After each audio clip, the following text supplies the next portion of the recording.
Hempstead? Come on, if it's a great day in Hempstead, it's a great day in the village of Hempstead. And we welcome you to our Black History event for our village. It is so great to see so many of you here early in the morning with our special guest, our New York State Attorney General, Letitia James. We ought to welcome her even now. Can we all stand for a presentation of the colors? Mark time. Mark.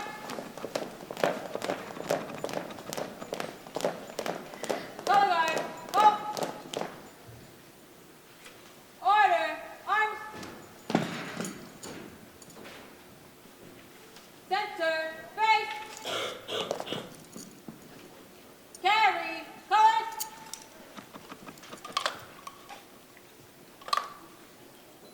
Present. Arms. Our Pledge of Allegiance comes from Ms. Amani White, 4th grade student at Front Street School.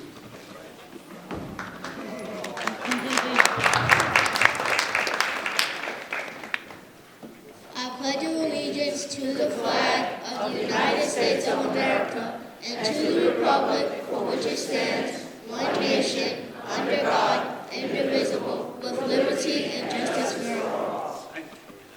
Great job. The national anthem will be led by Ms. Nima dos Santos at this time.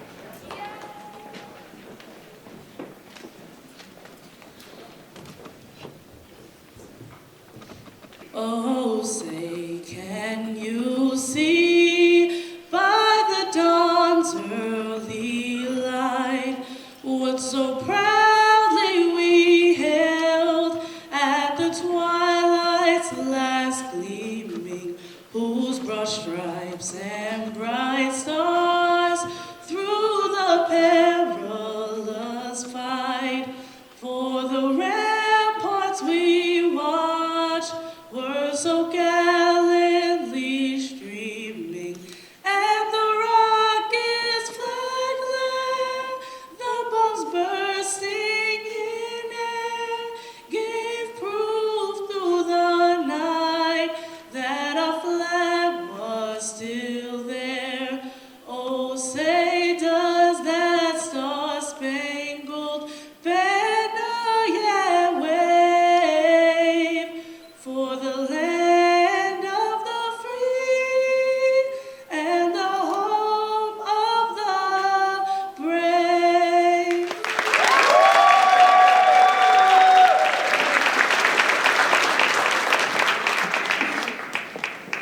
At this time, lift every voice and sing by the Hempstead High School Choral Ensemble by Director Miss Rachel Blackburn.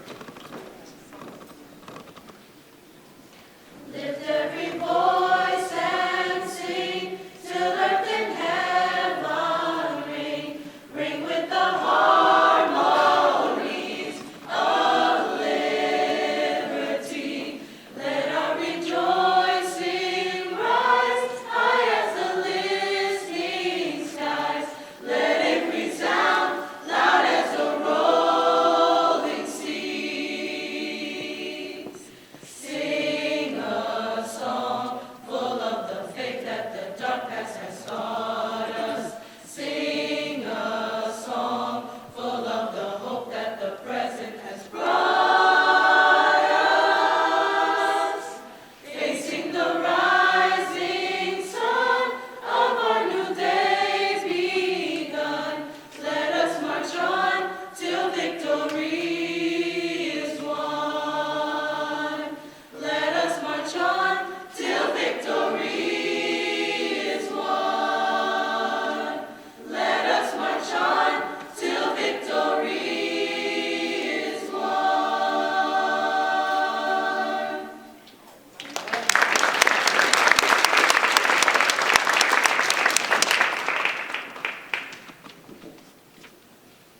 Please remain standing for the retirement of the colors.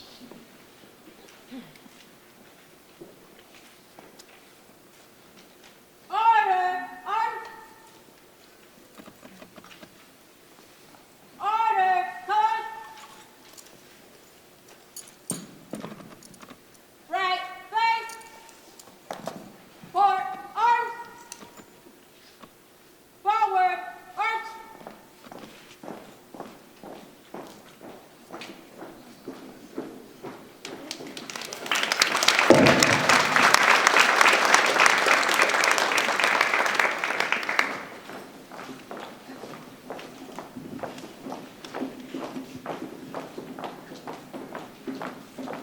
You may be seated.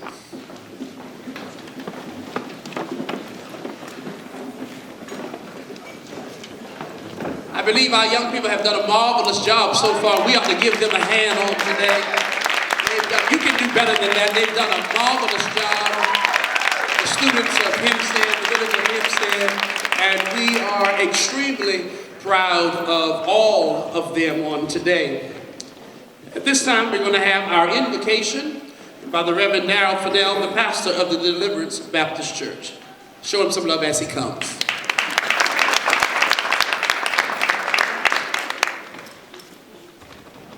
Let us pray.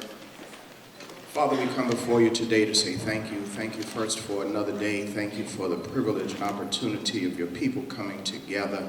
Thank you for the purpose of this particular day, O Lord, as we remember times past, years gone. And we thank you, O Lord, for the trailblazers that have been placed before us to lead us into new heights and great accomplishments. Lord, we ask that you bless this day, make it what you want it to be. In your name we pray. Amen. Amen. It is always good to have so many of our distinguished members of our community with us on today, on this day that we celebrate the history and heritage of Black History Month. It is so good to have so many of you all here today, and the village of Hempstead recognizes you. We want to take some time to recognize, our mayor is going to come in a few moments and recognize all of our trustees, but I do want to recognize the mayor of the incorporated village of Hempstead, Mayor Don Ryan.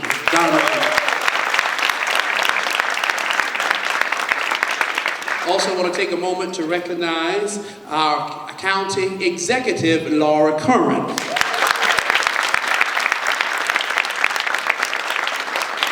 Also want to take time to recognize our senior councilwoman who had the plaza named after her on yesterday, Dorothy Goolsby.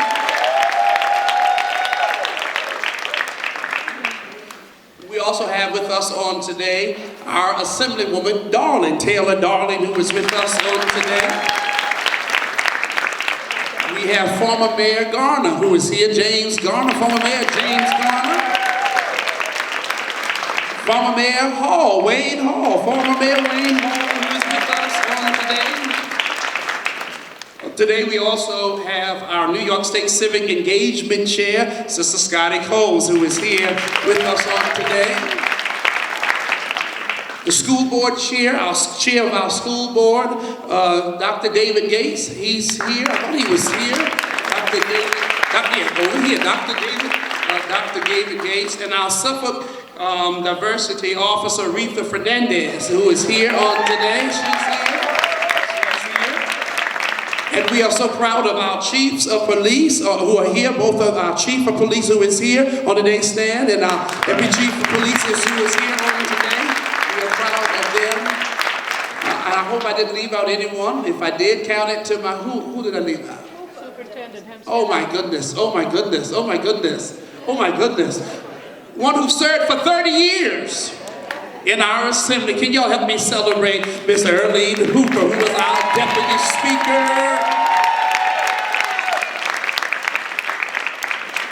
That is always the trouble you run into when you're trying to remember everybody. But all of you all are special on today. You ought to give yourselves a round of applause. We are so grateful for all of you. At this time, we're going to ask now that our mayor, Mayor Don Ryan, would come at this time and bring greetings. Thank you. Greetings. On behalf of the Village of Hempstead and our trustees, though, I welcome you all, and greetings to you all, and a special greeting to our special guest, the Attorney General of the State of New York. I'd like to pause for a minute to introduce the Board of Trustees. Our Deputy Mayor is en route, Charles Renfro. We also have here with us Trustee Lamont Johnson. Trustee Johnson is also a member of the school board. We have Trustee Waylon Hobbs and Trustee Jeffrey Daniels. Now, Madam, I am told that there's a saying that says there are no strangers in this world, just friends we have not met. So you have an opportunity today to meet a whole lot of new friends from the village of Hempstead, and we are proud you are in our presence. Are we not? Now, some of you are new friends, but I need now just to take a little executive privilege of introducing someone who is her friend, but not a new friend. Person that is known in the village of Hempstead when you simply say mayor. It is our mayor of the past and always the mayor, James A. Garner. If you will stand.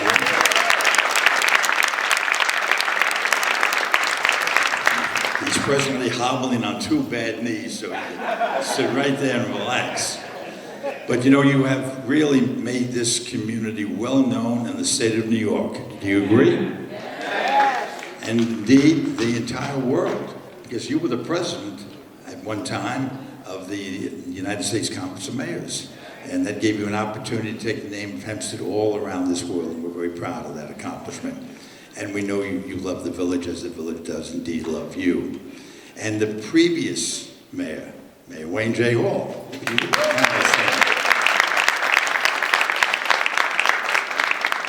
Now he too loves the village of Hempstead. But if there's any question, I too love the village of Hempstead.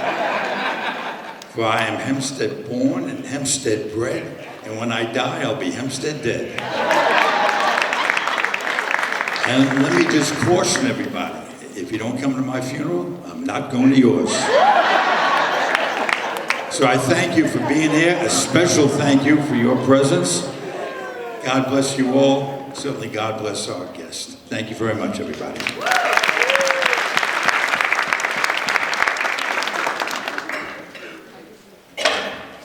At this time, we'll have now our Nassau County Executive, Laura Kern, who is going to come and bring greetings, after which our Senior Councilwoman, Dorothy Gooseby. Show them some love as they come.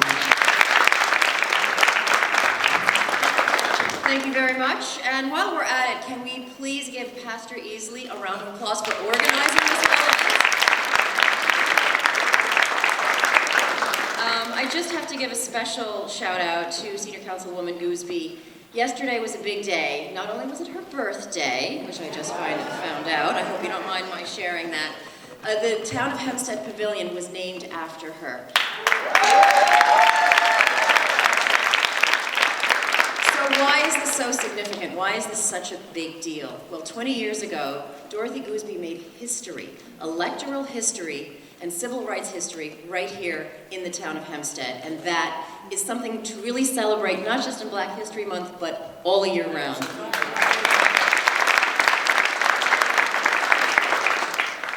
It's so nice to see so many people here, so many people that I know, so many friends. A couple people, if you don't mind, I can give a shout out to who are very active in the community. My Baldwin neighbor, George Ciberone, who runs the Hempstead Hispanic Civic Association. And Tina Shuford, who runs 100% all the way with a great heart and just looking to do the right thing for the people. And so it was Dorothy's birthday. I'm sure she's very young. And speaking of ageless, I just have to say, former Deputy Speaker Hooper, every time I see you, you look like you've lost 10 years. I don't know how you do it, but whatever you're doing, I want to do that as well. And now, I'm not going to talk long, but I do have to tell you how proud I am of our special guest, and that is Letitia James. She is the first African-American to be the Attorney General, the first African-American statewide elected official, and the first woman to be elected as the Attorney General. And that is something absolutely...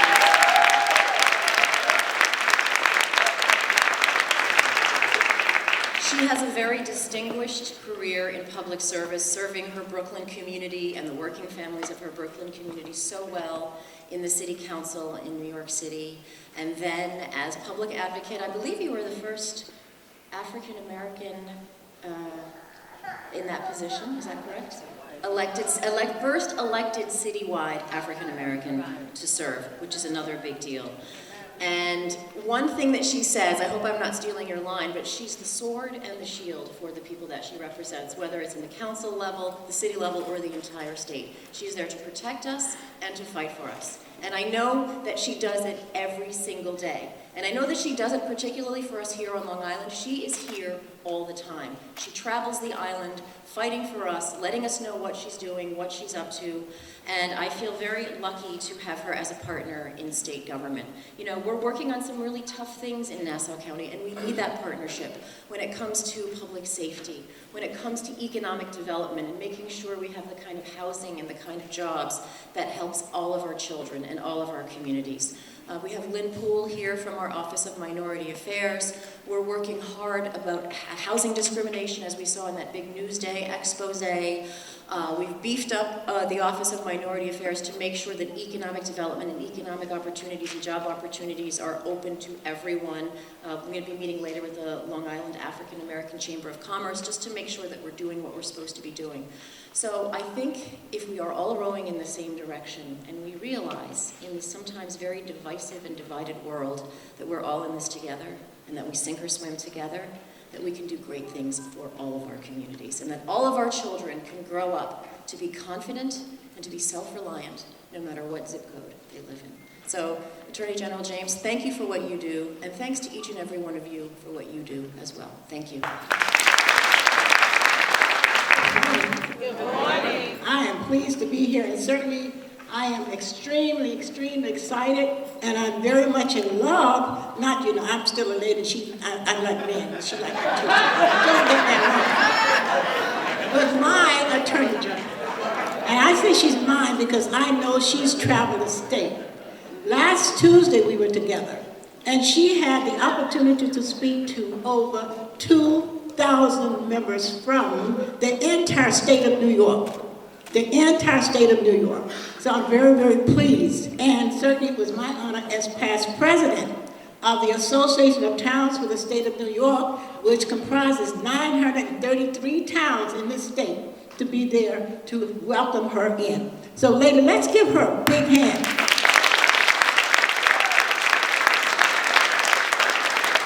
It is wonderful to see that, especially since I know she's a woman and she looks like me. So it really makes me feel good to be able to see her there before all of these folks. And it's great so that she comes because she gets a chance to meet everybody there. But we know that she travels throughout the entire state as well. And she's doing some wonderful things that she let us know about. She's going to tell you about those herself, so I'm not going to say one word. But I just have to say I'm so proud to be honored in where I live and to have the plaza and town of Hempstead named for me. That I just have to say. And it had to do with the fact that many of you here now helped me when we had the lawsuit against the town charging racial bias. And they actually, when you see it, they're going to have a big program sometime in the spring. You'll have to see the words on it. Mention the fact that because of our voting rights, that we have changed the entire country. And we know that we changed everything in Nassau County. And certainly, I am the first African-American woman who's ever been elected councilwoman in Nassau and Suffolk County. So thank you all for that. And certainly, my friend is going to let you know all the great things that she's doing for us. So I don't know who's going to introduce her, but I'm telling you, she's wonderful. So just sit back and listen, okay?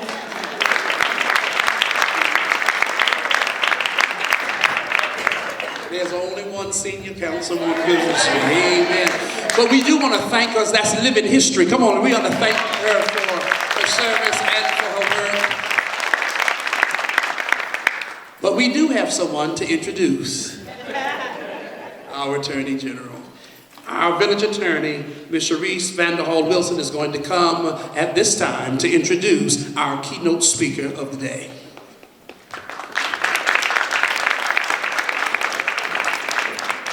Good morning, Hempstead. Good morning.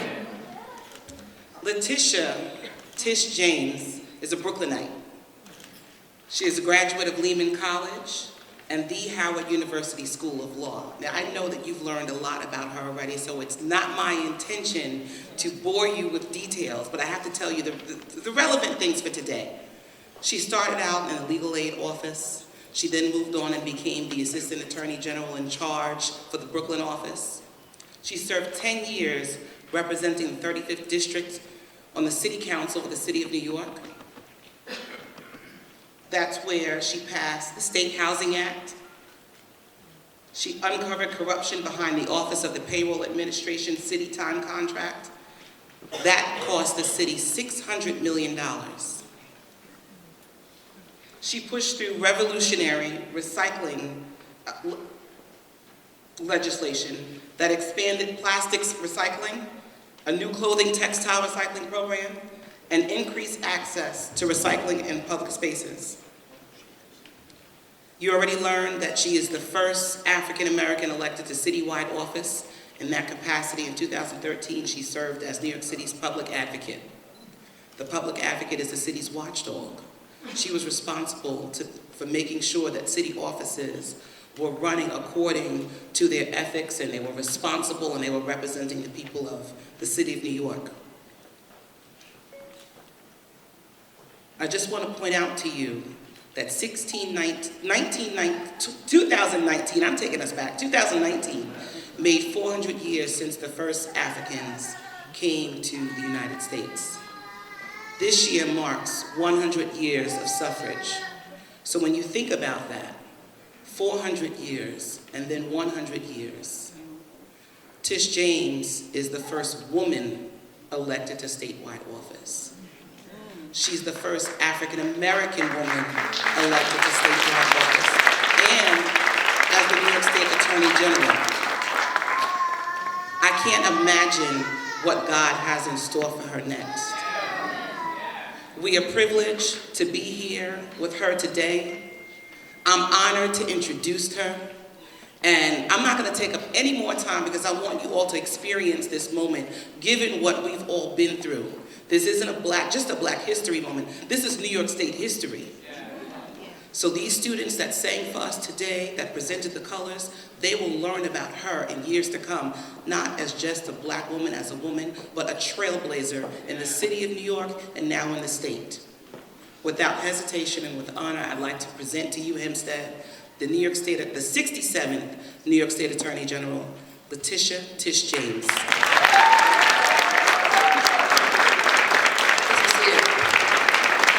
Please be seated. I want to thank Mrs. Wilson for that warm and kind introduction. I want to thank her so much. And I also, I have to start with our senior city council member, Dorothy Goosby, whose shoulders I stand on. And I hope that all of you would join me in happy birthday to you. Happy birthday to you. Happy birthday, happy birthday to you. Happy birthday. Come on, y'all, it's a celebration. Sing. Happy birthday. Y'all need to sing.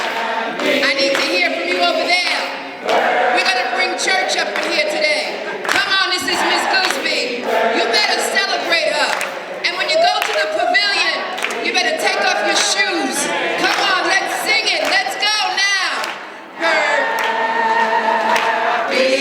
Mr. B. Birthday. Are you singing? Happy birthday. All of you looking at me, this is the Stevie Wonder version. Happy birthday. Happy birthday. Yes.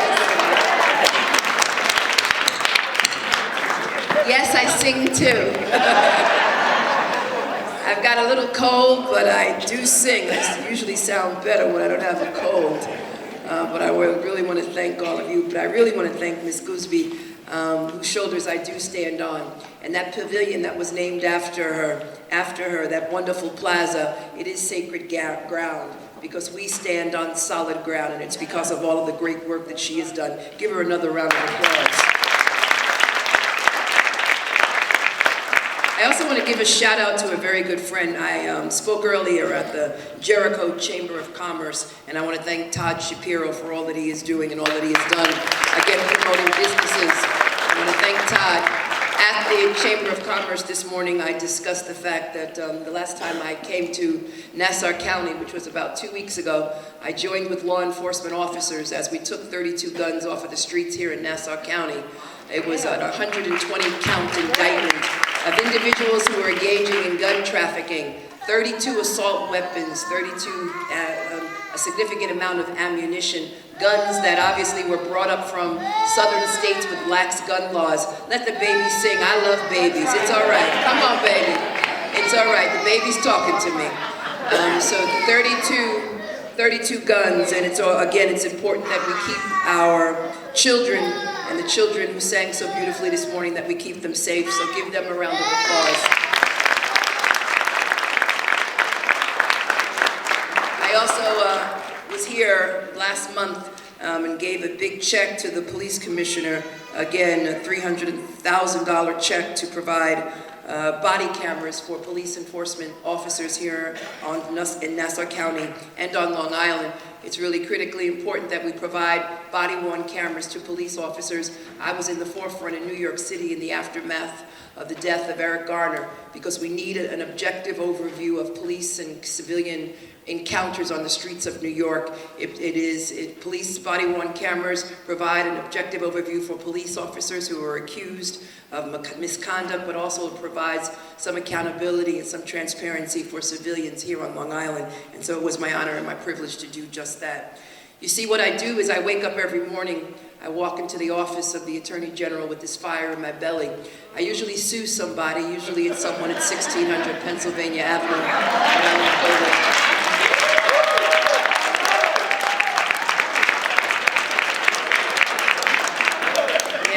I sue somebody and then I go home. That's basically my function in the Office of Attorney General. So I want to thank County Executive Laura Curran. I want to thank your great mayor, Mayor Don Ryan. I want to thank Assemblywoman Darling, Senior Council Member Gusby, of course, Deputy Mayor Charles Renfro, Trustee Jeffrey Daniels, Trustee Lamont Johnson, Trustee Wayne Hobbs, of course, my very good friend Scotty Coates. Yes. And all of the individuals who are here today, but I also have to give a shout out to the first black mayor ever elected here in Hempstead in 1989. He served in this office in New York State. He served for 4 consecutive terms. The reason why he's walking with a cane and the reason why he has 2 bad knees is because he was my dancing partner when I worked in the state legislature.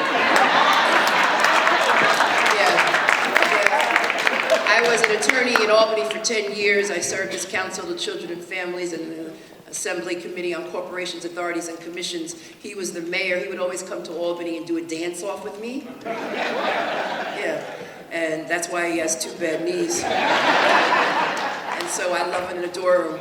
I also stand before you because I stand on the shoulders of a great woman, who's a woman who has trained me, and a woman who always taught me to hold my head up high and always to walk into a room and own it. Ladies and gentlemen, someone who I love and adore, your wonderful first Deputy Speaker, former Deputy Speaker, the great and wonderful Earlene Hooper.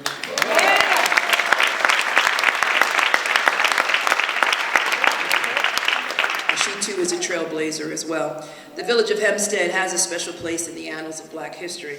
In fact, Nassau County's first chapter of the NAACP was established here in Hempstead in 1932.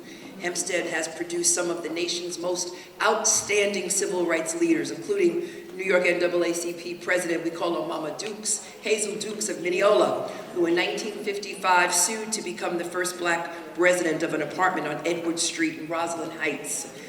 And we want to thank her for all that she is doing. On March 26, 1968, Dr. King delivered some of his most impassioned demands for economic justice and racial reconciliation and nonviolent action in speeches in Great Neck and Rockville Center. Dr. King was assassinated 9 days later in Memphis, Tennessee. We've come a long way since Nassau County in 1968 and Roslyn Heights in 1955. We've come a long way since the 3/5 clause in the Constitution. We've come a long way since lynching and Jim Crow and poll taxes and redlining. They're all designed to divide us into 2 Americas, separate and unequal. We've come a long way, but my friends, we still have a mighty long way to go. Too many Americans.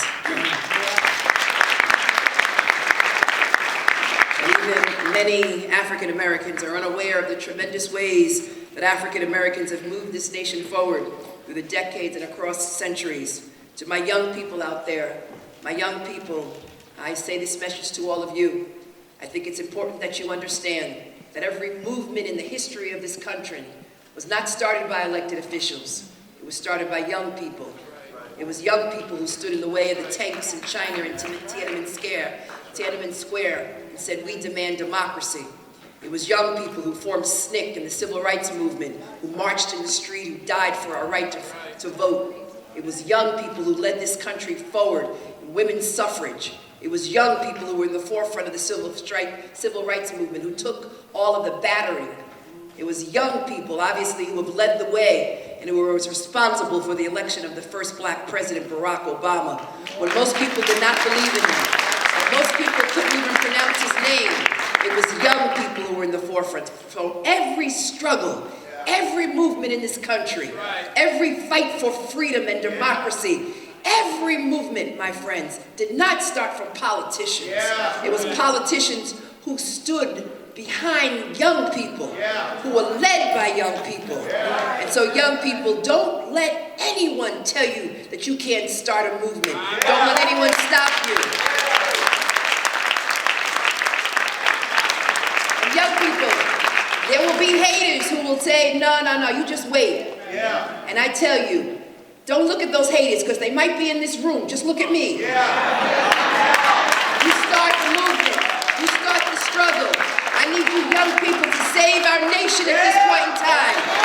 This is a critical time in the history of this country where we are divided now more than ever since Reconstruction. And if ever anyone's going to make a difference in this country, it's going to be my young people. So young people, you stand up and you be recognized. And you sing with liberty, you sing with freedom, and you sing with conviction. I love my young people. So don't you old people like me, don't you put them down. I'm looking to them for direction. Because climate change is real. Science is real. And today, my friends, immigrants are hiding from government. All of these attacks on immigrants, it's young people who are going to say, nah, we believe in you, we see you. And we're going to make sure that you're represented. And it's my young people who are going to stand up on behalf of women's rights and reproductive freedom. Because women should not be treated like second-class citizens. It's our body and our choice, and our decision. Nobody else. And it's young people who are going to demand that every vote is counted. And that there's no more voting suppression. And it's young people who are going to demand and say and defend the Voting Rights Act. That's right. And so, young people, I want you to know that you've got a friend in the Office of Attorney General. And so please reach out to me always. There was a time when they didn't believe in me, but I pushed on.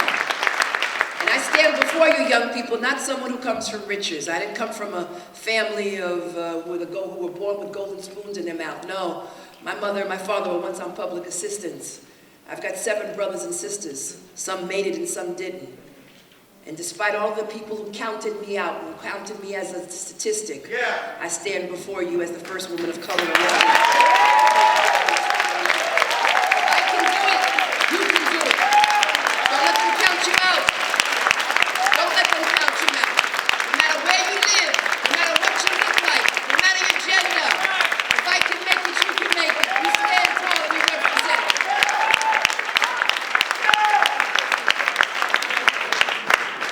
Because we need to remember great sheroes and heroes and self-made millionaires like Madam C.J. Walker and astronaut Mae Jemison and freedom fighters like Harriet Tubman and Rosa Parks and political leaders like Shirley Chisholm and Barbara Jordan, who's my idol, who was the African-American woman who stood at the committee, the Justice Committee, when they were impeaching Richard Nixon, and who said that I will not sit idly by and allow the Constitution to be subverted, and who voted to impeach President Nixon.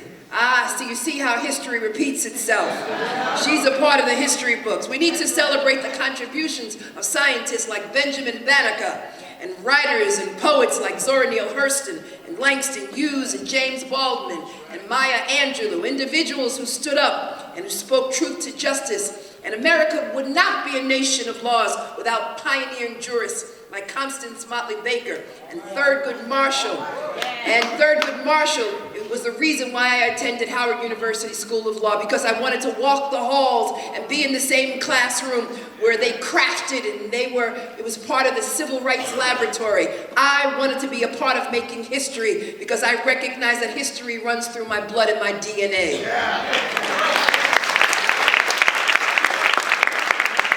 And we must never lose sight of the transcendent influence of great athletes like Jackie Robinson, and Muhammad Ali, and Serena Williams, and most recently, Kobe Bryant. But as much as this month is a celebration, it must also serve as a moment to reflect on our continuing struggle and to realize that African American history is American history, right? And so we should not limit ourselves just to the shortest month of the year, my friends. We should celebrate African American history every day of the year. It should be included as part of history. And we should teach everyone about the contributions of African Americans, but not only limited to African Americans, to the contributions of Latinos, the contributions of Muslims, the contributions of all people who are different, and to recognize that although we are different, we all celebrate our commonality. And so last year, the Nassau County Controller, Jack Shearman, he released a devastating report called Black Economic Equity, which highlighted glaring disparities in education and employment and housing and healthcare and entrepreneurship between black and white residents of this county. And according to the report, inequity leaves the county's economy more than $20 billion poorer per year. And wage and salary disparities mean that African Americans end up with $4.5 billion less per year than whites. And I've seen this inequality in my office firsthand. In November, my office launched an investigation into the discriminatory practices of the Long Island real estate agents that was uncovered by Newsday. Right. It's unacceptable. It's unacceptable that in the year 2020, that American citizens are being denied housing based on the color of their skin. I want to thank my Amen Corner. Some people will say, why is he at? But I want you to know it's the tradition of African Americans to raise up the voices and to lead us and to encourage us by saying, there you go. So it's okay. This is not a moment for you to be quiet. If you agree with me, say amen. Or if you agree with me, raise your hands. Or if you agree with me, say it's all right. Mr. Mayor, I like Hempstead. Oh, my goodness, my goodness. And so Controller Shearman concluded, and I quote, when certain communities are locked out, everybody suffers. Do you refuse to be locked out? Do you refuse to be locked out? Say hell no. No, don't curse, but anyway. Sorry, I'm from Brooklyn. And so no truer words were ever spoken. When communities suffer, when communities are locked out, everyone suffers. But this is not just a problem that's contained to Nassau County, because it's an American tragedy that 56 years after the passage of the Civil Rights Act, 55 years after Lyndon Baines Johnson signed the Voting Rights Law into law, and 100 years after women won the right to vote, we face renewed attacks on the gains of the last half century, from income inequality to environmental injustice, to renewed acts of voter suppression, to deed theft, where individuals, my friends, here in Nassau County and in Suffolk County are losing their homes, their most precious resource. We're seeing the loss of wealth, the greatest transfer of wealth since Reconstruction, where individuals are losing their homes because of scammers who prey upon seniors. Seniors, my friends, who are cash poor, but you're living in million-dollar homes. You're equity rich, but you're cash poor. And people prey upon you. We are seeing individuals, again, lose their homes because of reverse mortgages. Can I say it again? Reverse mortgages.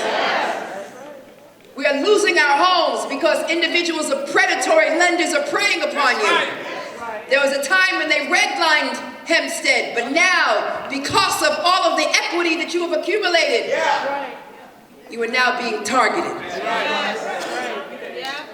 Targeted. Councilmember Goosby said old people, even though she's not an old person, because she's a... Oh, that's right. That's right. All people are being targeted. And so it's really critically important that we understand that. I, a couple of weeks ago, joined and asked for volunteers to join with me to go door to door to inform and educate individuals about deed theft and all of these scams and all of these bad actors. And one Saturday morning, on a bright sun Saturday morning in Bedford-Stuyvesant, I had 300 volunteers showing up, and we went door to door. I'm prepared to come out in Hempstead and do that again. If you're going to join me, raise your hand. If you're prepared to go door to door to save homeowners, raise your hand. If you're prepared to put your sneakers on and do some sweat equity, raise your hand. It's time that we protect Hempstead. If you're willing, make some noise. It's time that we get out of our comfort zones and we get active, because there are too many issues on the ground. We've got too comfortable. We got too comfortable with 8 years of Barack Obama, and now all the progress that we've made is being reversed. Everything that our president touched his hand on is being reversed. And I don't know about you, I'm prepared to roll up my sleeves and go to work. I'm prepared to join with you and your mayor and your former mayors, with Wayne Hall, all of you, and to stand up and to protect this community and protect your precious home. And to educate our young people about all of the threats that they suffer. That's right. Take back your parking lots. It's her birthday, she can say what she wants. That's right. All over this country, and another issue, my friends. All over this country, what I am seeing, and particularly in New York State, is a phenomenon known as the feminization of poverty. I didn't get an amen on that. Okay. He's waiting for the build-up. It's called the feminization of poverty. What does that mean?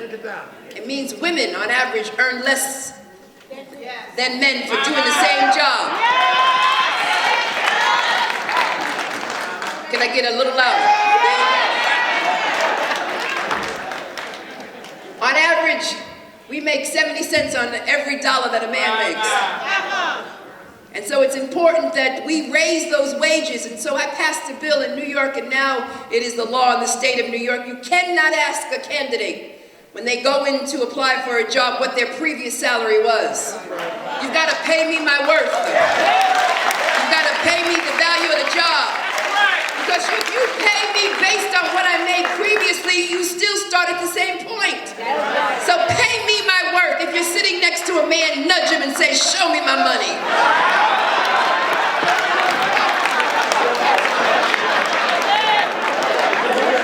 Now, don't nudge him so hard, because you might be going home with him.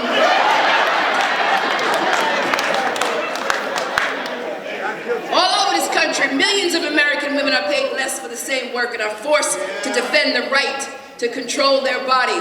And as the Attorney General, we are standing up to this administration and to all of those states in the South that have been forced all of these restrictive reproductive rights. Because again, it's my body, my choice, and my decision. In the famous 1963 I Have a Dream speech, Dr. King spoke of the fierce urgency and now, a time for vigorous and positive action.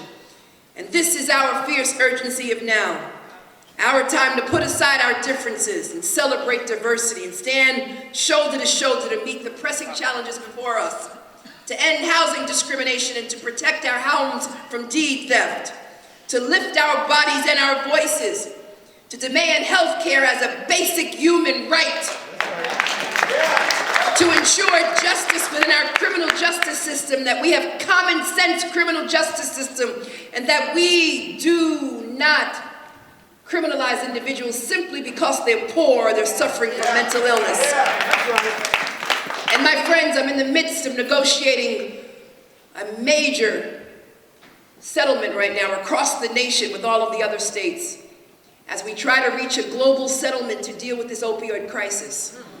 New York, we filed our most extensive and comprehensive lawsuit against these manufacturers and distributors that were responsible for this epidemic.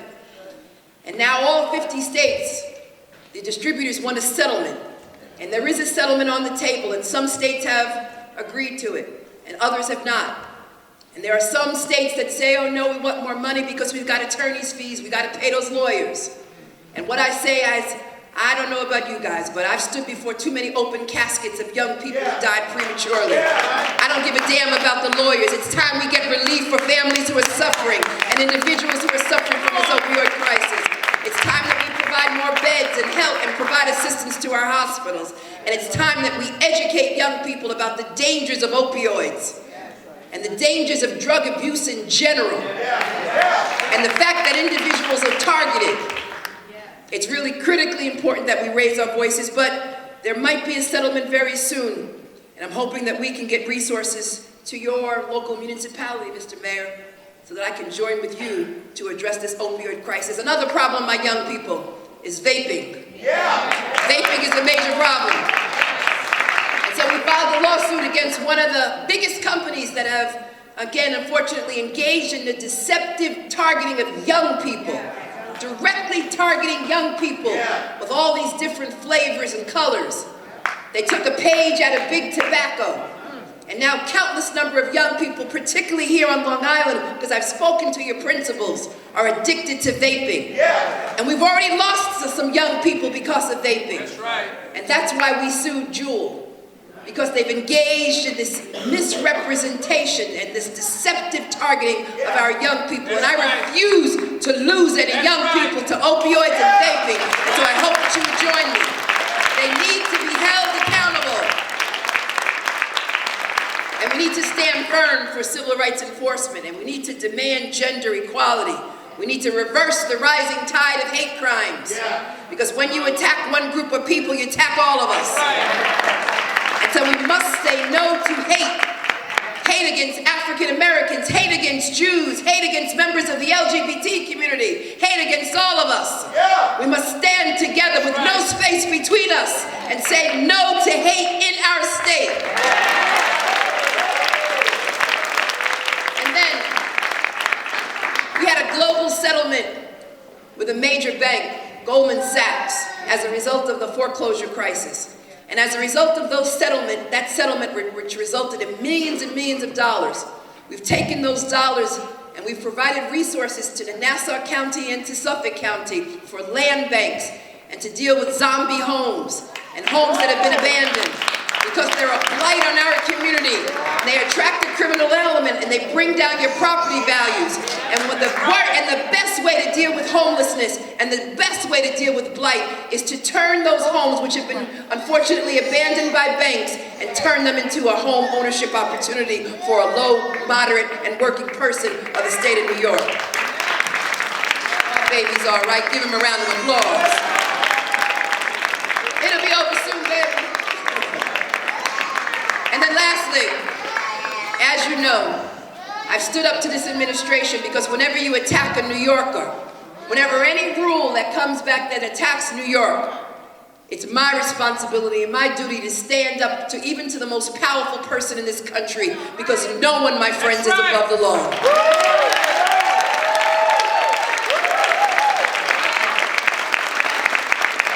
Joining with my young people, we need to leave this planet healthier and cleaner and safer than we found it.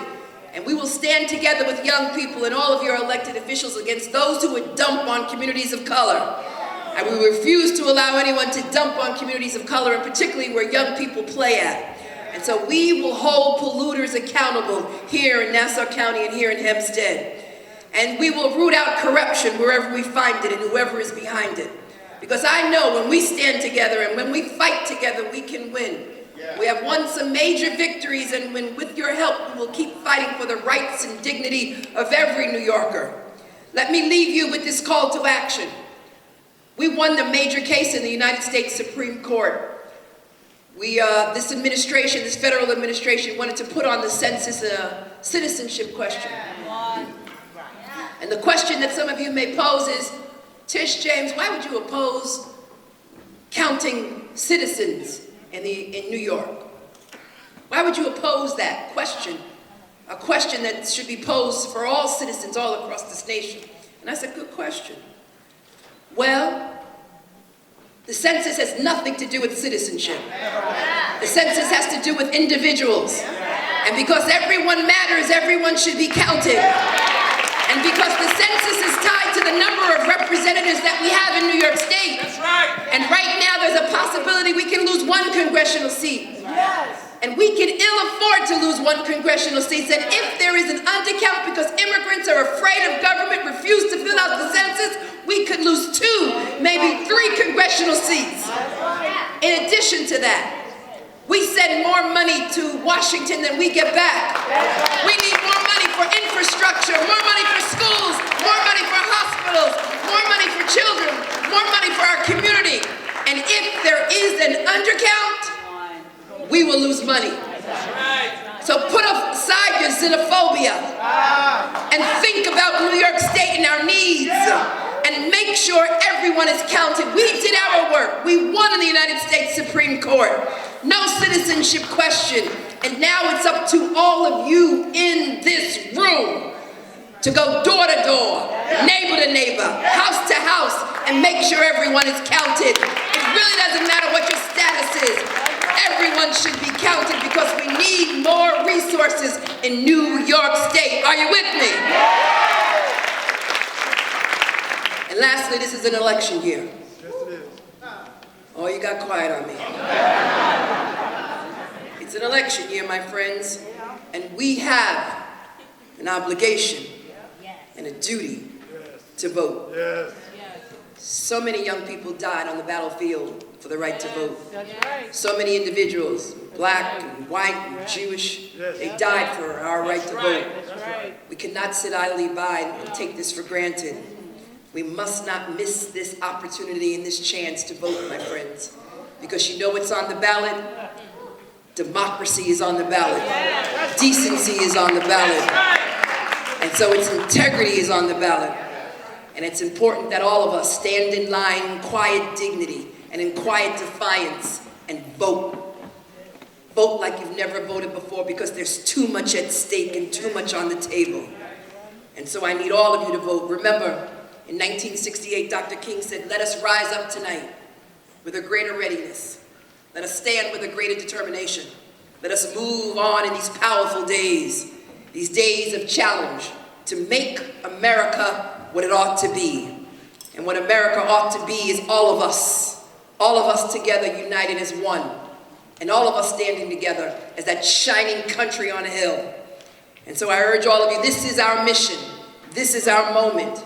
This is how we celebrate Black history, by voting. By voting. That's right. By voting. By voting. By voting. By voting. The time is ours. The time is now. Thank you, young people. Thank you, Hempstead. God bless you and thank you.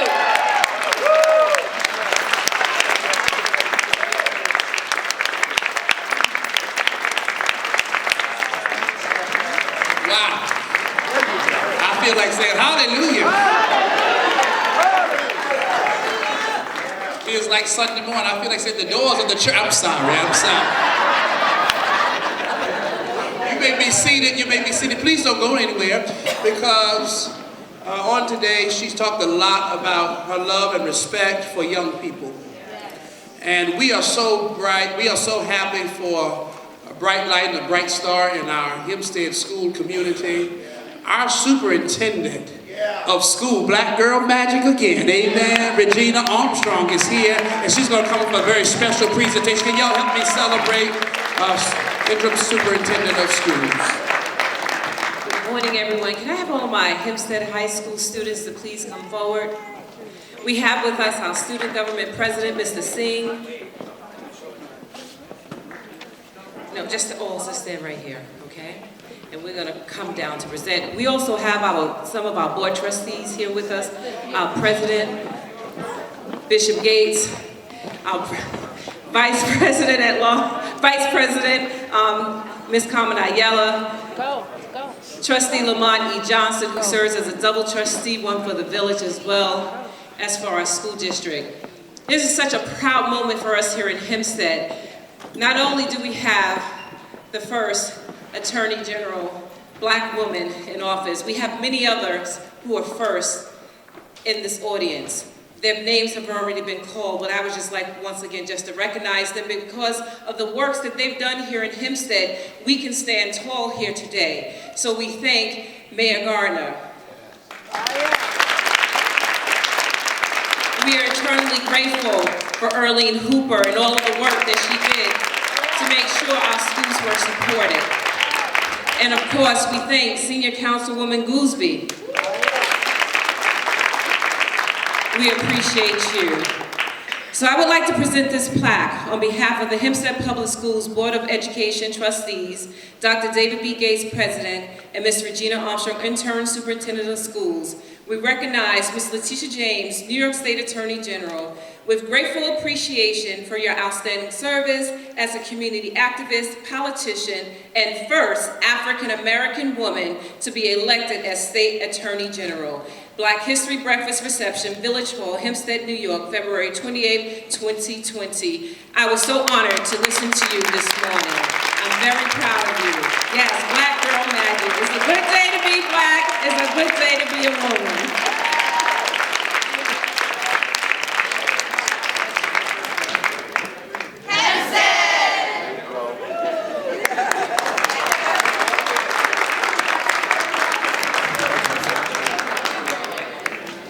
One more time, Hempstead, help celebrate the young people of Hempstead. Come on, you can do better than that. Come on. We celebrate them, we love them, we support them.